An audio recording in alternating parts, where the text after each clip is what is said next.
All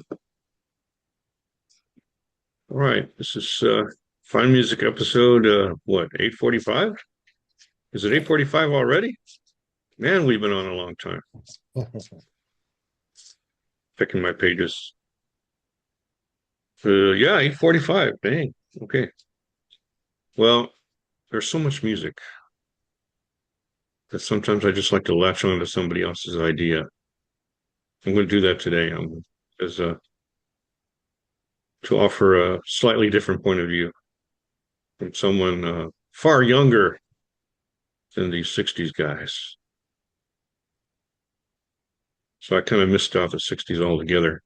But this is my perfect albums list. Prepare for a shock. No, some of it will be recognizable. Okay. Dun, I was dun, born in dun, 66, dun, just to be dun, clear. dun. Here it comes. There it is. Gotta make it a little larger so it's legible. Oh, what do we got here? Ambrosia. Okay, Wait, now I don't don't read them understand all at what this once. means. Oh, Ziggy. I'm gonna explain. I was just trying to make it economical.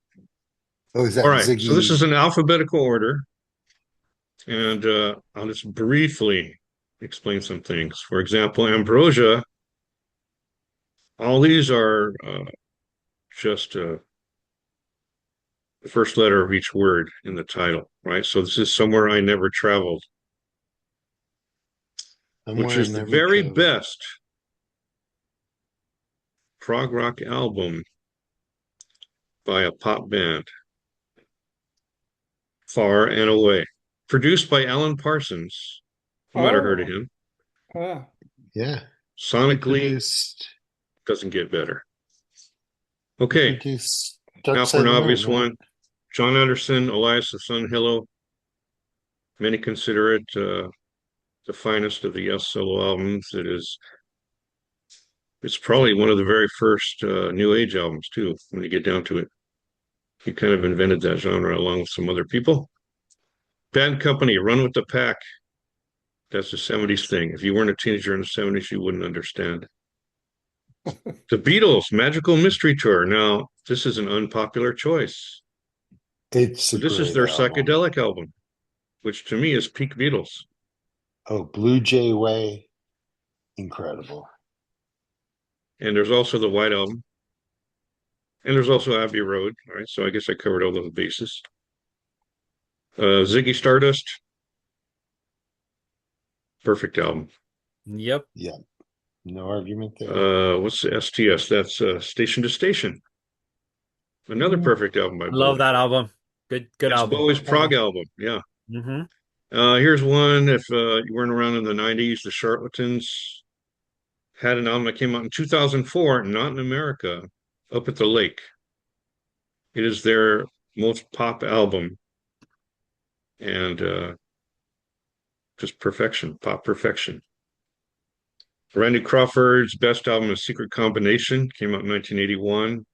If you know anything about Randy Crawford, and you know this album is perfection. She was a collaborator with Joe Sample in Crusaders there for a few years. You might have heard of Crusaders. That's a late 60s thing, isn't it? Or 70s thing, really. Okay, Robert Cray, you know, Yeah, ah, I've seen him. Persuader, Strong Persuader, perfect album. How about what's that Creedence Clearwater Revival one? Willie and the Poor Boys? Yeah, That's their best album in my book. it's classic. Yeah. Dead Can Dance. Dead Dance. Anas Anastasis is the name of the album, but I mean it's amazing how in 20 what was that 2012 I think it was they came out with this album so late in their career and it's perfect. I guess they perfected their art. There's also an album you can buy that by them called Wake, which is like a best of, really. It's like a best of. It's like to introduce the young people to the old stuff, and it's perfect.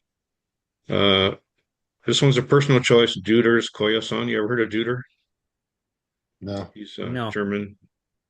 I guess you'd call him a German New Age artist. Because this is one of the best pieces of New Age you'll ever hear. You heard of the Dixie Dregs? Yes. Not familiar. Yeah. Their first full album is called Free Fall, and it's instrumental music with a country flavor, like an instrumental Allman Brothers type thing. Very Doobie hard to Brothers, What play. Were Once Vices Are Now Habits. This is one of the seminal albums of my life that came out when I was 14 and helped shape my musical taste. The Doors' first album, Blood on the Tracks. Trilogy is my favorite ELP album. Oh, That's a perfect Oh, album. really? That's a perfect album. There are no weird little ditties on that album like you have on the other albums. Free, Fire and Water, their best album, not just because of that big old hit, All Right Now. That's my least favorite song on the album. We also have another album called Highway, which has all my favorites pretty much on that album. Here's a more obscure one, unless you're in the know of dance. The Future Sound of London. Heard of them? Yes, yes. Now, their albums were strictly instrumental dance albums until this album. This album came out in like 2002, and this album is their hippy dippy album.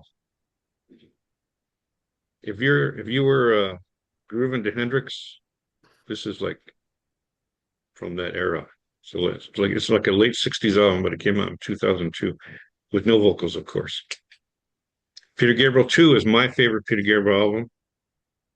And Up, I think, is a damn good album too. That came out in Wait, Peter 2002 as Gabriel. well. It's not as well known. Is that Melted Face? Two is Wait. Scratchy Hands. Oh, Scratchy. Scratchy Hands. Scratchy Hands, and it's my favorite album by Peter Gabriel. I love all of it. I love Produced Up. by some guy you might have heard of called Robert Fripp. You heard of that guy? Mm-hmm. Yeah, I think you might have heard of him. Yeah. Okay, Genesis Foxtrot has the best multi-part song ever constructed. Supper's Ready, and the rest of I that was like the great too. beginning. It's like dun dun dun dun dun dun dun dun dun dun. Yeah, That one. Watcher of the Skies. Watcher of the Yeah, Skies. that's Yeah, great. that's one of the best intro songs ever too. Where are we now? Nancy Griffith. A little bit of bluegrass, a little bit of country here. Once in a Very Blue Moon is her best album. You almost can't go wrong with her. Ofra Haza was just on my algorithm because some poet we know was involved in the new soundtrack for the play, The Prince of Egypt. Hmm. But the film, The Prince of Egypt, an animated film that was not made by Disney, it was made by DreamWorks. It was their first animated film, and of course, the singer on that album was Ofra Haza. It's just a spectacular bit of singing. The introductory song is called Deliver Us. And some people think it's the greatest introduction to an animated film ever. I'm quoting other people. But if you want to hear her music, Sade is definitely her best album. She didn't make too many albums, unfortunately, because I didn't go to Thomas Dolby's party. Why didn't I go? I could have met Ofra Haza. I could have changed her life. But no, she met some other guy, and he gave her AIDS, and she died in Oh, 2001. really? Okay, what a husband. Well, that doesn't sound like being blinded by science. Yeah, Humble Pie, one of my absolute faves. Why are they not in the Rock and Roll Hall of Fame? It is a travesty.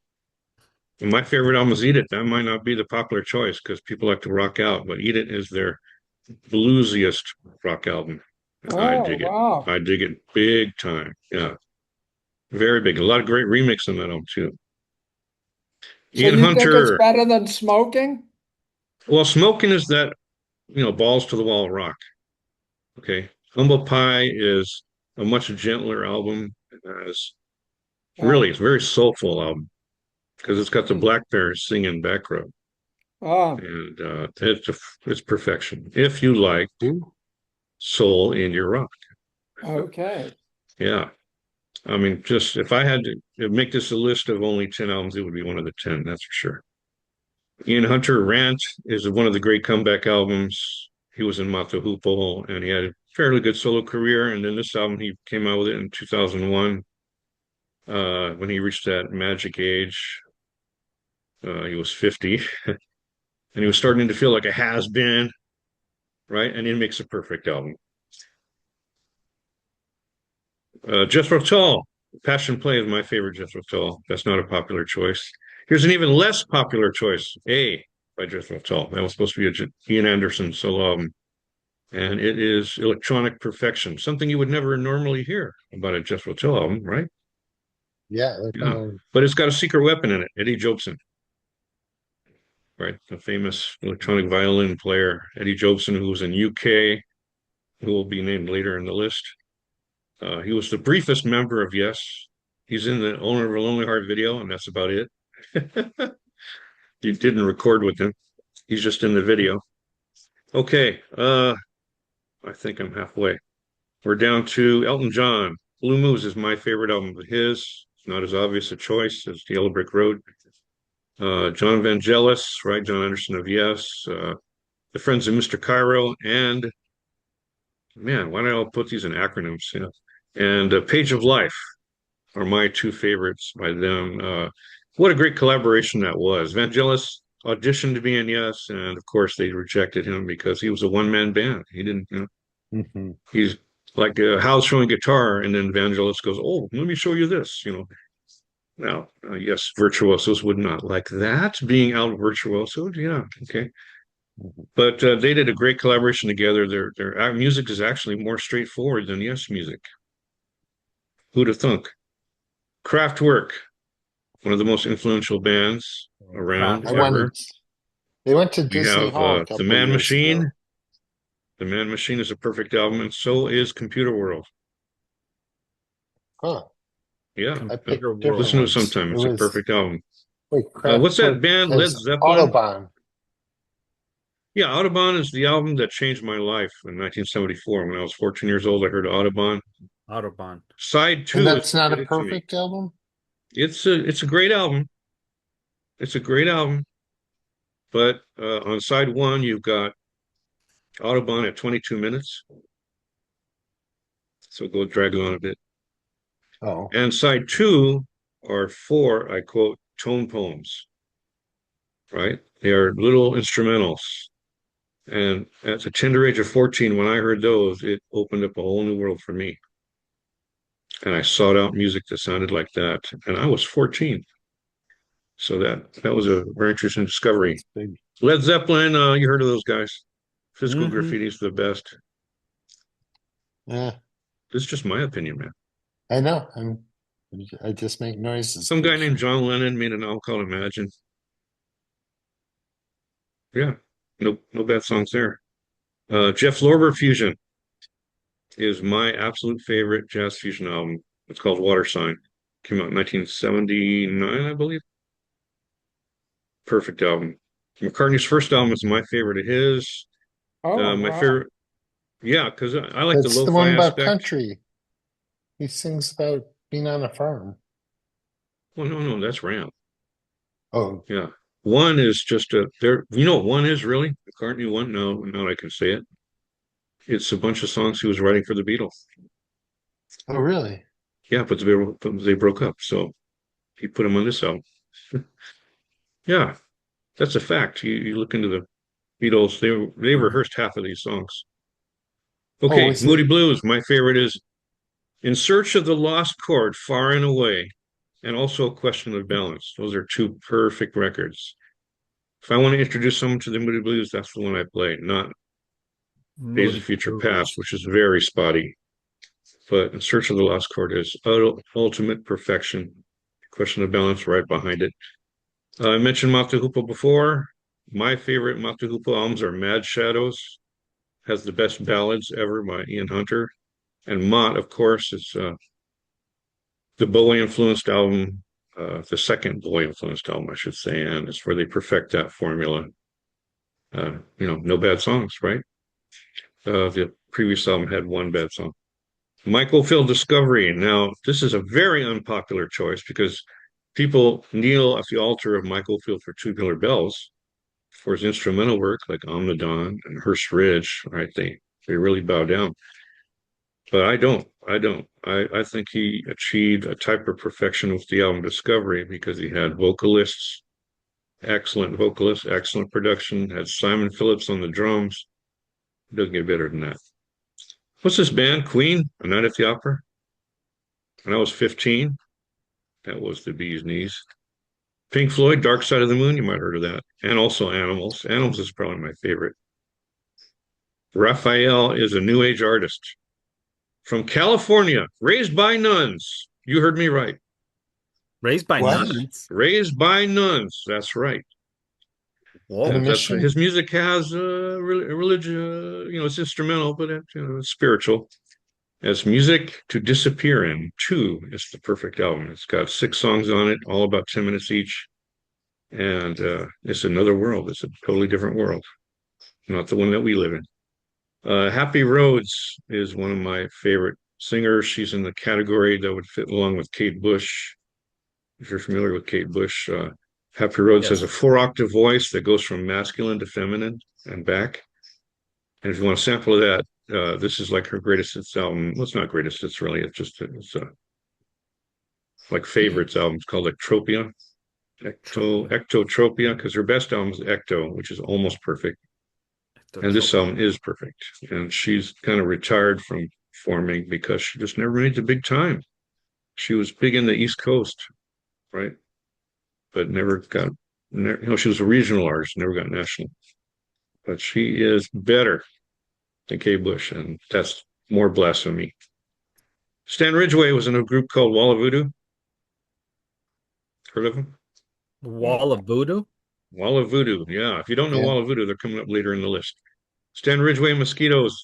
He's a singer-songwriter.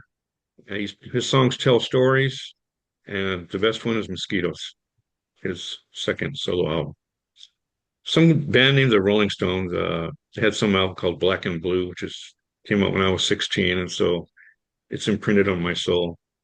Linda Ronstadt, Heart Like a Wheel, also imprinted on my soul, a little lower.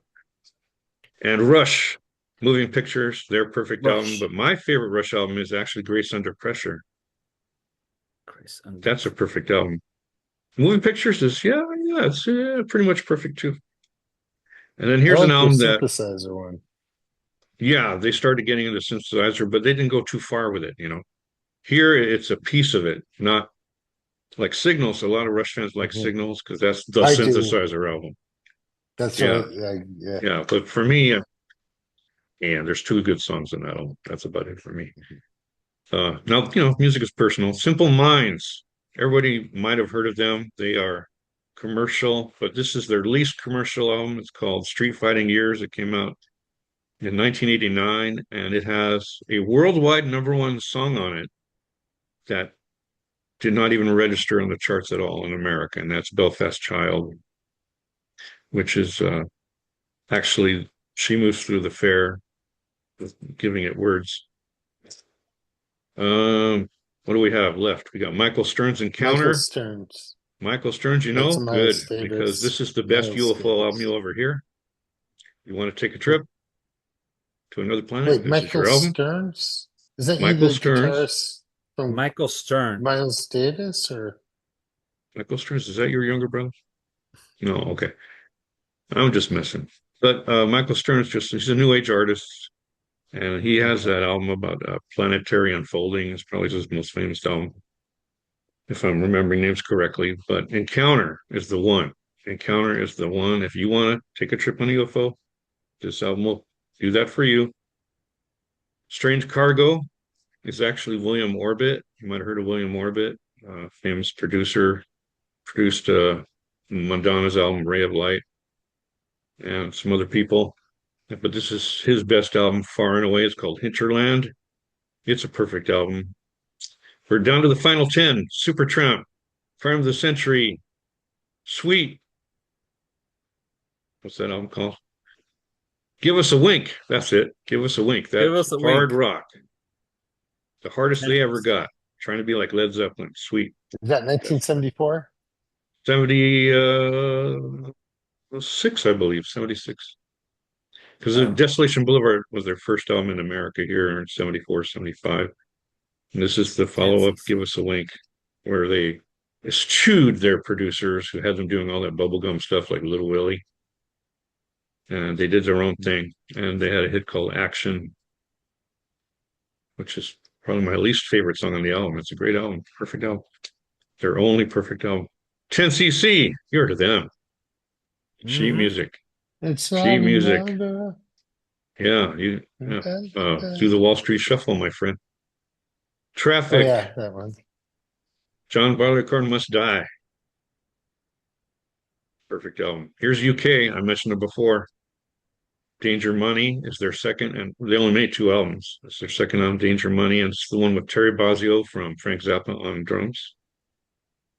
Vangelis, he did Chariots of Fire and Blade Runner, all those soundtracks, but his best one is 1492. Better than the movie, that's for sure. That fits that thing category I was telling you about. Right? Oh What's your yeah. favorite soundtrack from a bad movie? Well, this is the one, 1492. The soundtrack far better than the movie. Also, Blade Runner's on there, and the final 4. We've got Wall of Voodoo's Index Masters. Highly recommended if you like early 80s music at all. This will imprint on your soul. Or irritate your son to hell, which is what it did for me. Yeah, but maybe he was too young. Led Zeppelin used to irritate him too, but now he loves Led Zeppelin. Okay. Who's next? There it is. I knew we'd have something in common. Who's next? Finally happened. See how diverse people are? And finish it off with Yes. The Yes album, Close to the Edge, perfect albums. And we're done. That only took 3 days. I love your list. Lists are personal. Make one of your own and report to us on Oh, I Find will. Music. Find Music, not only 845 videos on that thing called YouTube, we're also a group on Facebook. So, post your stuff there. We'd love to see it. Thanks for staying in. Stay tuned for Wednesday. A couple new videos from Ren.